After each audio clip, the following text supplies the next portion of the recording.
Hello friends, हम आज बात करने वाले हैं समांतर श्रेणी, जो एक मैथ का चैप्टर है। तो इसमें जो पहले अभ्यास है उसके इम्पोर्टेंट जितने भी टाइप बनते हैं हम आप आज यहाँ पे डिस्कस करने वाले हैं। तो सबसे पहले समांतर श्रेणी होती क्या है। तो श्रेणी में जैसे पहला एग्जाम्पल लिखा हुआ है कि 1 2 3 4 है ना, ये इस तरीके से लिखे हुए हैं। तो यहाँ से जो अगला पद आता है और उससे अगला आता है उनमें अंतर समान होता है। जैसे 1 के बाद 2 आ गया, 2 के बाद 3, 3 के बाद 4। हर किसी पद में कितना अंतर है? 1 का अंतर। जैसे एग्जाम्पल दूसरा है, जैसे लिखा हुआ है 5 7 9। तो इसमें क्या देखना है कि पहला वाला पद क्या है? 5, 5 के बाद 7, तो कितना बढ़ा है 5 से? यू 7 2, फिर इसके बाद में 9, कितना फालतू हो गया? 2। मतलब हर श्रेणी जिसमें अंतर समान है वो होती है समांतर श्रेणी।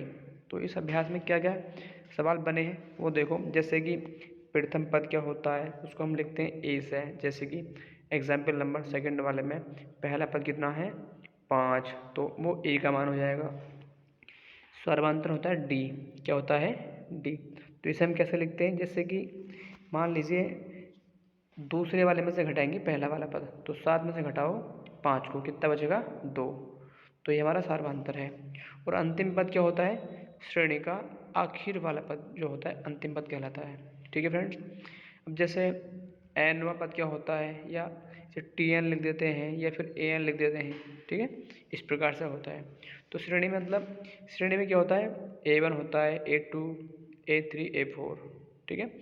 और उसमें अगर पद पूछे जाएँ तो सूत्र है हमारे पास नीचे लिखा हुआ कि ए एन बराबर A plus n minus one into D.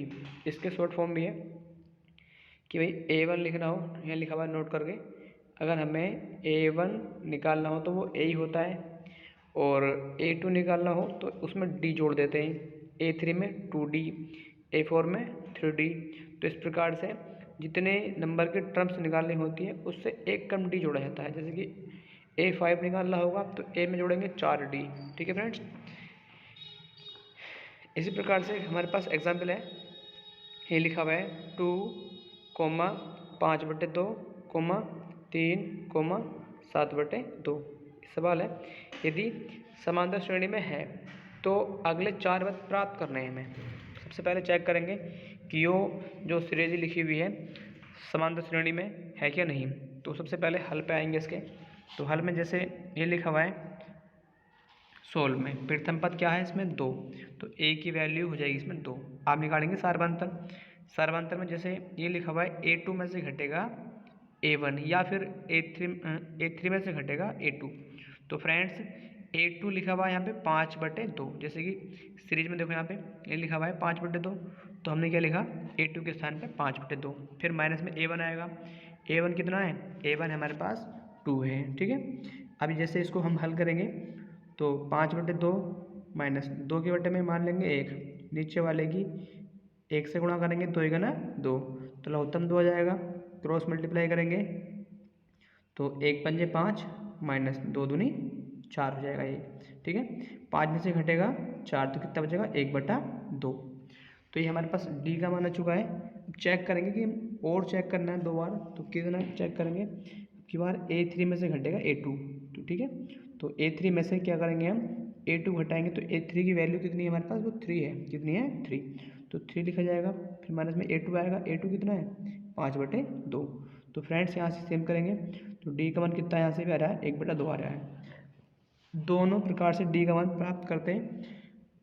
अगर वो समान होता है तो वो श्रेणी होती है समांतर श्रेणी। ठीक है। अब हमें क्या करना है? जो पूछा है सवाल में वो करेंगे। आगे वाले पद निकालेंगे 3 या 4 जितने आप चाहें। अगर A5 निकालना होगा तो A+4 दिया जाएगा। A6 काटना होगा तो A+5D। A7 काटना है तो A+6। 8 काटेंगे तो 7। ठीक है। तो यहाँ वैल्यू पुट करेंगे अब बार बार से। तो इस वाले को हल करेंगे पहले, सबसे पहले वाले को। तो A5 निकालने के लिए A+4D आएगा। तो A कितना है? A की वैल्यू हमारे पास 2 है। 4 ऐसे लिखा जाएगा। मल्टीप्लाई में आएगा D का मान। D का मान कितना है? 1/2। तो 2 ऐसे लिखा गया। 2 से कटेगा ये 4, 2 फेरी, 2 1 2। जैसे 2 और 2 कितने होते हैं, 4 होते हैं। तो A5 की वैल्यू आ गई हमारे पास कितनी, 4 आ गई।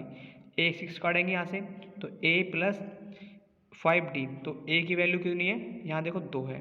5 ऐसे लिखा जाएगा, जहाँ D वहाँ कितना आएगा, 1/2 आएगा। ठीक है, तो अब यहाँ से सेम हल करेंगे तो बटे में देखो उसको 1 माना जाएगा 2 के, है ना, यहाँ पे 1 मान लेंगे। 2 2 1 ना 2, नीचे लघुत्तम आएगा 2, 2 दूनी 4, और इसके बाद में कितना हो जाएगा, यहाँ से आगे 2 दूनी 4 और ये 5 का ना 5, तो ये बैठेगा 9/2। इसी प्रकार से हम सारे पद निकाल लेंगे, नीचे लिख देंगे। ठीक है, ये हमारे पास इसके आंसर आ चुके हैं। ठीक है, तो फ्रेंड्स आप वीडियो देखने के बाद में लाइक ज़रूर कर दिया करें। ठीक है, सब्सक्राइब और लाइक ये ज़रूरी काम है आपके लिए, क्योंकि थोड़ा समय भी खर्च होता है, टाइम निकाल के वीडियो बनती है। ठीक है, ध्यान रखना है इसका। अब इसके बाद में नेक्स्ट क्वेश्चन है, चेक करना है कि ये सवाल AP में है क्या नहीं है। ठीक है, अगर होगा तो उसके A5, A6, A7 पद हमें प्राप्त करने हैं। ठीक है, सबसे पहला काम क्या होता है इसमें, A की वैल्यू लिखनी। तो A की वैल्यू कितनी है हमारे पास, माइनस का 1.2 है। ठीक है, अब D निकालेंगे इसमें से ही, तो A2 में से घटेगा A1 का मान। ठीक है, A2 कितना है, माइनस का 3.2 है। फिर कितना आएगा, माइनस में आएगा इसके बाद में माइनस का 1.2। ठीक है, पहला वाला ऐसे लिखा जाएगा, माइनस माइनस प्लस हो जाएगा। तो देखो यहाँ से 1.2 में से घट रहा है माइनस का 3.2, तो कितना बचेगा, माइनस का 2.0। अब इसी प्रकार से अगेन चेक करेंगे हम, तो देखो यहाँ से भी सेम आ रहा है D का मान। अगर ये वाला और ये वाला D का मान सेम नहीं आएगा तो यो जो श्रेणी लिखी हुई है AP में नहीं कहलाएगी। ठीक है, ध्यान रखना है। अब क्या करेंगे, A5 निकालेंगे, A6, A7। ठीक है, A5 निकालने के लिए A प्लस 4D, A की वैल्यू माइनस का 1.2 है, 4 ऐसे लिखा जाएगा, और D की वैल्यू कितनी है, माइनस का 2.0। तो मल्टीप्लाई कर देंगे इसको हम, तो यहाँ कितना बैठेगा, माइनस का 9.2। ठीक है, इसी प्रकार से सारी वैल्यू प्राप्त करने के बाद में जो वैल्यू होती है यहाँ लिख देंगे हम, A5, A6, A7। ठीक है फ्रेंड्स, तो आप वीडियो लाइक करें, चैनल सब्सक्राइब करें। ठीक है।